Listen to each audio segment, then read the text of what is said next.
నమస్తే BCN news తో మీ ముందున్నది ఆనంద్ రాజ్ కుమార్. ఈనాటి వార్తల్లోని ముఖ్యాంశాలు. పాలకొల్లు నియోజకవర్గ వ్యాప్తంగా ఇది మంచి ప్రభుత్వ కార్యక్రమం.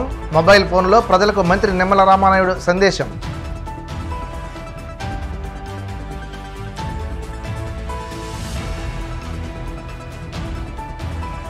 సీఎం చంద్రబాబు తీరుపై మాజీ మంత్రి పేర్ని నాని విమర్శల దాడి. రాజకీయాల కోసం చంద్రబాబు దైవాన్ని కూడా వదలలేదంటూ ఎద్దేవా.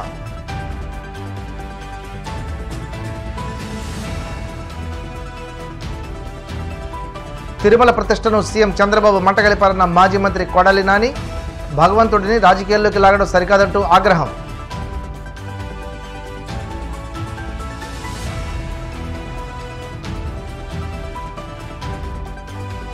గూడూరులో ఉత్సాహంగా ఇది మంచి ప్రభుత్వం ప్రజావేదిక కార్యక్రమం.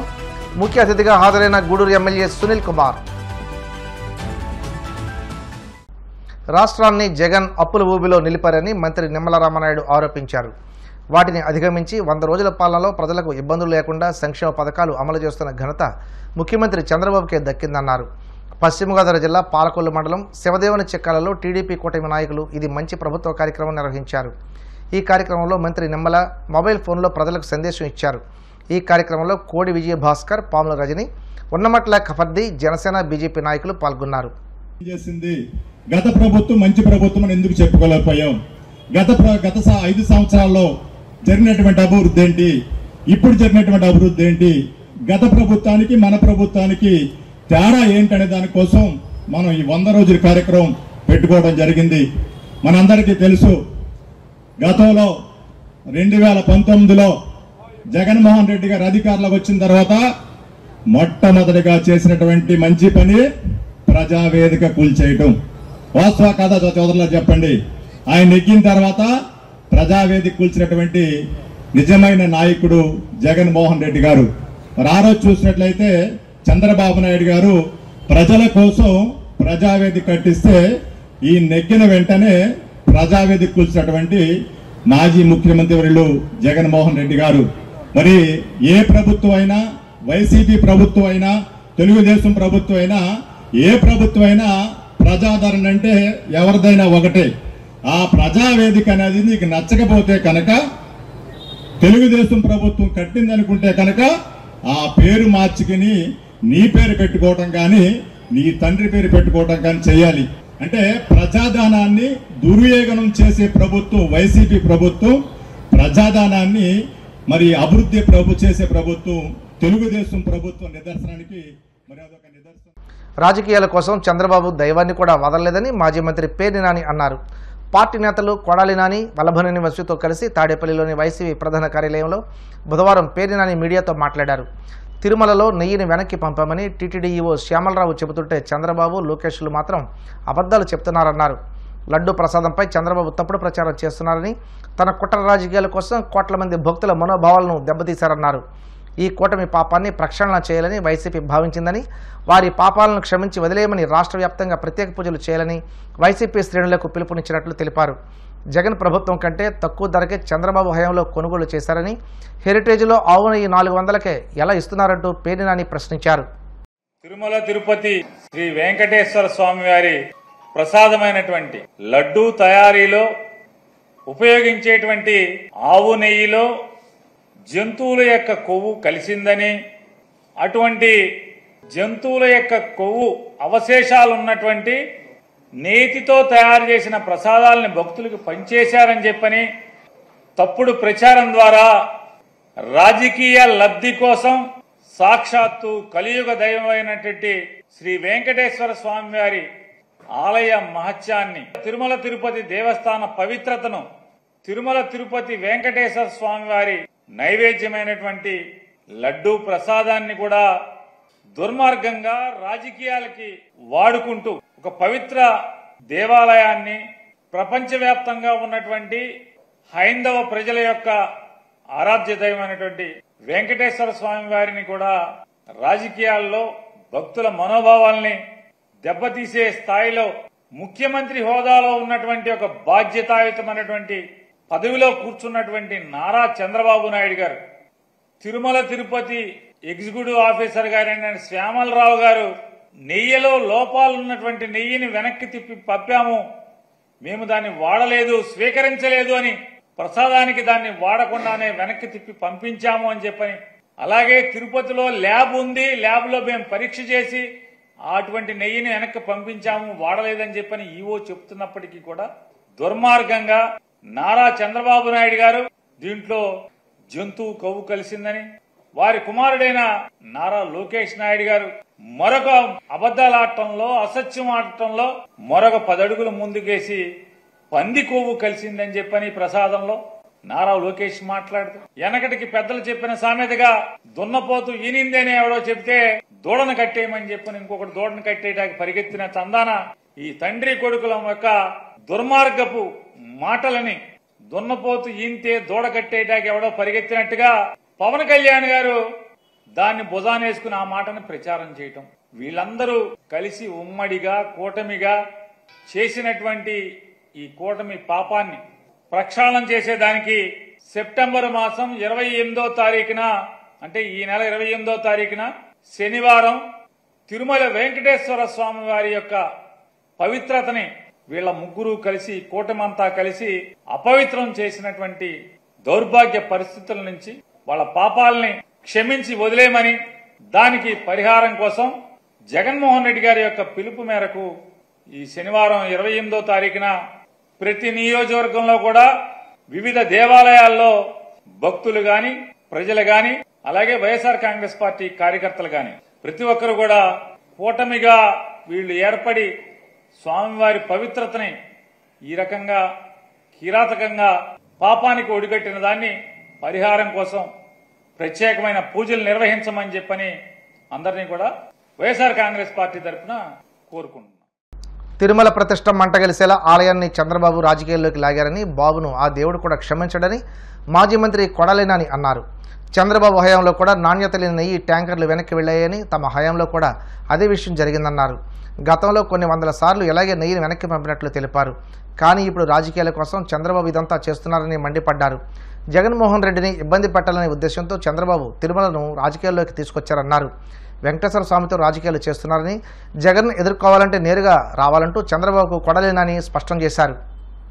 గత వారం రోజులుగా తిరుపతి వెంకటేశ్వర స్వామి వారి ఆలయ ప్రతిష్టని, స్వామివారి ప్రతిష్టని, ఈ రాష్ట్ర ప్రతిష్టని మంట కలపటానికి, కలియుగ వెంకటేశ్వర స్వామిని రాజకీయాల్లోకి లాగి చంద్రబాబు రాజకీయ లబ్ధి పొందాలన్నటువంటి ప్రయత్నం ఆ దేవుడు క్షమించడు. గతంలో చంద్రబాబు నాయుడు ప్రభుత్వం 5 సార్లు ఉండగా సేమ్ ఎలా అయితే టెండర్లు పిలిచామో అదే రకంగా చంద్రబాబు నాయుడు కూడా టెండర్లు పిలిచి ఆ 5 సంవత్సరాల్లో 4 బిడ్డలుంటే 4 కంపెనీలకు 4 సార్లు ఇచ్చాడు. ఆయన ముఖ్యమంత్రిగా ఉండగా 14-15 సార్లు నెయ్యిలో క్వాలిటీ లేదని చెప్పి సర్టిఫికేట్లతో ఆ ట్యాంకర్లు వెనక్కి పంపడం జరిగింది. ఆ తర్వాత వైఎస్ఆర్ కాంగ్రెస్ ప్రభుత్వం వచ్చిన తర్వాత అక్కడ గతంలో ఏ రకంగా టెండర్లు పిలిచారో, ఏ రకంగా కేటాయింపులు చేశారో అదే రకంగా మా ప్రభుత్వం కూడా కేటాయింపులు చేసింది. 18 సార్లు జగన్మోహన్ రెడ్డి గారు ముఖ్యమంత్రిగా ఉండగా నెయ్యిలో క్వాలిటీ లేదని చెప్పి దాన్ని వెనక్కి పంపడం జరిగింది.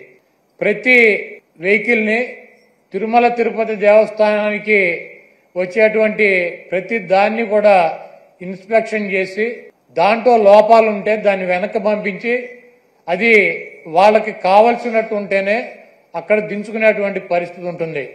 ఇది గత ప్రభుత్వాలు గత 100 సంవత్సరాల నుంచి వచ్చేటువంటి ఆనవాయితీ. దాని ప్రకారమే చంద్రబాబు ముఖ్యమంత్రిగా ఉన్నా, జగన్మోహన్ రెడ్డి గారు ముఖ్యమంత్రిగా ఉన్నా, అంతకుముందు వేరే ముఖ్యమంత్రులు ఉన్నా కూడా ఈ క్వాలిటీ లేనటువంటి నెయ్యి కావచ్చు, ఇతర ఆహార పదార్థాలనే రిజెక్ట్ చేసి వెనక్కి పంపినటువంటి సందర్భాలు కోకొల్లలు ఉన్నాయి. చంద్రబాబు నాయుడు ముఖ్యమంత్రి అయిన తర్వాత 4వ తారీఖు జగన్మోహన్ రెడ్డి గారు జూన్ 4న ఆయన రాజీనామా చేశాడు ఈ రాష్ట్రానికి ముఖ్యమంత్రిగా. జూలై 17వ తారీఖు వరకు అనేక ఆహార తినుబండారాలు, ఆహారాన్ని సరఫరా చేసేటువంటి టెండర్లో తీసుకున్నటువంటి కాంట్రాక్టర్లో నెయ్యి సప్లై చేశారు, ఆహార పదార్థాలు సప్లై చేశారు. వాటిల్లో చంద్రబాబు ముఖ్యమంత్రిగా ఉండగా 17వ తారీఖున వచ్చినటువంటి ఒక ట్యాంకర్లో వాళ్ళకి కావాల్సినటువంటి మెజర్మెంట్స్లో లేదు నెయ్యి, కాబట్టి మేము దీన్ని రిజెక్ట్ చేస్తున్నాం అని చెప్పి దాన్ని వెనక పంపడం జరిగింది. ఆ నెయ్యిని వాడల. గతంలో కూడా రిజెక్ట్ చేసి 18 సార్లు పంపించేటువంటి నెయ్యిలు వస్తాయి. ఎప్పుడూ కూడా క్వాలిటీ లేనటువంటి నెయ్యి కానీ నూనె కానీ ఎటువంటి ఆహార పదార్థాలు తిరుమల తిరుపతి దేవస్థానంలో వాడినటువంటి పరిస్థితి లేదు. 17వ తారీఖున జూలై 17వ తారీఖున ఏం ఫస్ట్ టైం కాదు రిజెక్ట్ అవటం, కొన్ని వందల సార్లు రిజెక్ట్ అయినాయి అదే తిరుమల తిరుపతి దేవస్థానంలో. దానిని చంద్రబాబు నాయుడు రాజకీయ లబ్ధి కోసం జంతువుల కొవ్వు కలిసింది, ఆ కొవ్వుతో లడ్డూలు తయారు చేశారు, వాటిని ప్రసాదాలుగా భక్తులకు ఇచ్చారు. ఈ దేశంలో ఉన్నటువంటి వెంకటేశ్వర స్వామి భక్తులు తిరుపతి వెళ్ళినాళ్ళు లేకపోతే ఎవరైనా నాబోటాళ్ళు వెళ్ళి లడ్డు తీసుకొచ్చి 10 మందికి పంచి పెడతారు. వీళ్ళంతా కూడా అపవిత్రమైనటువంటి ప్రసాదాన్ని తీసుకున్నారు. కాబట్టి జగన్మోహన్ రెడ్డిని శిక్షించాలి అని చెప్పి చంద్రబాబు నాయుడు రాజకీయ ప్రయోజనాలు ఆశించి సొంత మామనే రాజకీయాల కోసం, పదవి కోసం, పార్టీ కోసం దిగజార్చి ఆయన మీద ఏ రకమైతే నిందలేసి ఆ పార్టీని తీసుకున్నాడో రాజకీయ లబ్ధి కోసం, అదేవిధంగా ప్రత్యక్షంగా కలియుగ దైవమైనటువంటి వెంకటేశ్వర స్వామినే ఆయన ప్రసాదాన్ని రాజకీయాల్లోకి లాక్కొచ్చేసినటువంటి దుర్మార్గమైనటువంటి వ్యక్తి చంద్రబాబు నాయుడు. రాష్ట్రంలో ఏర్పాటైన టీడీపీ కూటమి ప్రభుత్వం పనితీరుపై ప్రజలు తమ అభిప్రాయాన్ని తెలుసుకునేందుకు ఇది మంచి ప్రభుత్వం ప్రజావేదిక నిర్వహిస్తున్నట్లు గూడూరు ఎమ్మెల్యే సునీల్ కుమార్ అన్నారు. తిరుపతి జిల్లా గూడూరులోని బీసీ కాలనీలో ఇది మంచి ప్రభుత్వం ప్రజావేదిక కార్యక్రమం నిర్వహించారు. ఈ సందర్భంగా గూడూరు ఎమ్మెల్యే సునీల్ కుమార్ మాట్లాడుతూ ఎన్నికల సమయంలో టీడీపీ కూటమి ప్రభుత్వం ప్రజలకు ఇచ్చిన హామీలను ఒక్కొక్కటిగా నెరవేరుస్తుందన్నారు. రాబోయే దీపావళి పండుగ నాడు మహిళలకు ఉచితంగా 3 గ్యాస్ సిలిండర్లు అందజేసే పథకాన్ని ప్రారంభిస్తున్నట్లు తెలిపారు. అదేవిధంగా మహిళలకు ఆర్టీసీ బస్సులు ఉచిత రవాణాపై అధ్యయనం జరుగుతుందని, ఈ పథకం కూడా త్వరలో మహిళలకు అందజేయనున్నట్లు తెలిపారు. ముఖ్యంగా ఈరోజు ఇక్కడ సభ పెట్టేదానికి కారణం ఏంటంటే ఇది ఒక ప్రజావేదిక, ఇది మంచి ప్రభుత్వం, ఇది మంచి ప్రభుత్వం. అవునా కాదు మీరే చెప్పాలా?